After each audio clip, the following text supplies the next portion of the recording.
Scuola Grande è il termine con cui nell'antica Repubblica di Venezia veniva indicata una confraternita o associazione di cittadini laici che, ispirandosi ai principi della carità cristiana, si dedicavano all'assistenza materiale e spirituale reciproca e a pratiche religiose legate alla devozione del proprio patrono.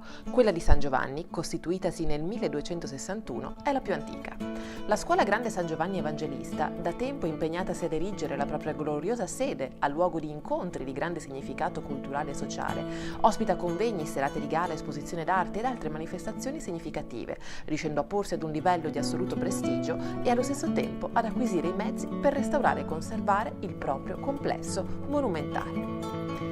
Lo scalone monumentale, vero gioiello della Scuola Grande San Giovanni e capolavoro indiscusso del bergamasco Mauro Codussi realizzato nel 1498, vi condurrà al magnifico Salone San Giovanni, il principale ambiente della Scuola Grande per prestigio e dimensione. Rinnovato nel XVII secolo dall'architetto Giorgio Massari, rappresenta oggi uno tra i più grandi saloni in città adatti ad accogliere eventi e per la privilegiata acustica ad accogliere anche concerti di musica classica. Volete sapere una chicca? All'interno di questo salone è stata realizzata una delle più romantiche proposte di matrimonio di sempre, con un tavolo adibito ad una romantica cena per due accompagnato dal suono di un pianoforte.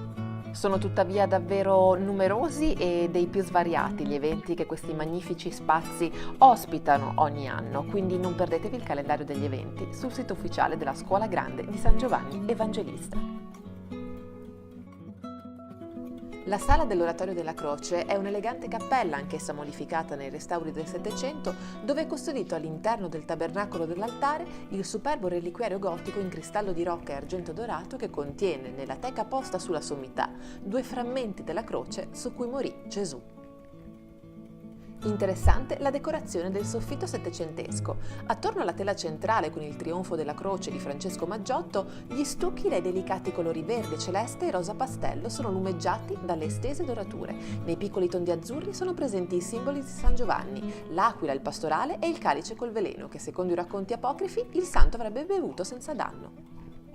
Dall'Oratorio della Croce si passa alla sala dell'albergo, come veniva chiamata la stanza per le riunioni degli organi di governo della scuola. Il piccolo ambiente quadrato conserva il suo aspetto severo del Cinquecento, con i dossali lignei alle pareti decorati da semplici intagli geometrici contornati da una superba decorazione.